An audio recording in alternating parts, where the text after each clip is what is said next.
എല്ലാവർക്കും നമസ്കാരം. പുതിയൊരു വീഡിയോയിലേക്ക് എല്ലാവർക്കും സ്വാഗതം. ഇന്ന് നമ്മൾ ഡിസ്കസ് ചെയ്യുന്നത് BJPയുടെ 3 MLA-മാരാണല്ലോ ഉള്ളത്.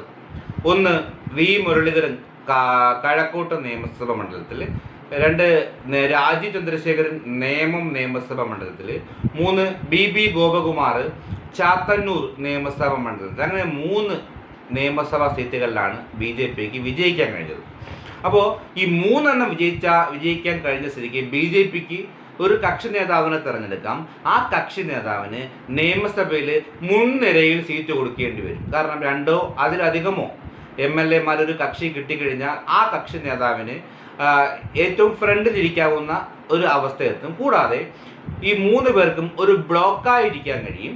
നിയമസഭയിലെ പ്രസംഗത്തിന് കൂടുതൽ സമയം കിട്ടും. അതായത് ഒരു ചർച്ച, അല്ലെങ്കിൽ ഒരു പ്രമേയം, അല്ലെങ്കിൽ ഒരു ബിൽ ചർച്ച, ഇതിനൊക്കെ സമയം അലോട്ട് ചെയ്യാറുണ്ട് ഓരോ MLA-മാർക്കും. ഈ സമയം അലോട്ട് ചെയ്യുന്നത് ഒരു കക്ഷി കണക്കാക്കിയിട്ടായിരിക്കും. ഏകാംഗ കക്ഷികൾക്കൊക്കെ 2 മിനിറ്റ്, അതിൽ കൂടുതൽ കിട്ടാനുള്ള സാധ്യതയില്ല.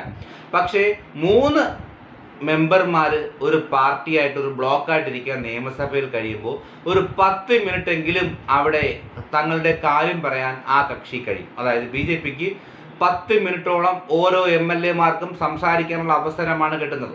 BJP അത് ഉപയോഗപ്പെടുത്തി കഴിഞ്ഞാൽ യഥാർത്ഥ പ്രതിപക്ഷമായി, CPM-നേക്കാൾ ഉപരി യഥാർത്ഥ പ്രതിപക്ഷമായിട്ട് BJPക്ക് മാറാൻ കഴിയുമെന്നുള്ളതാണ് ഇതിൽ നിന്ന് നമ്മൾ മനസ്സിലാക്കേണ്ടത്.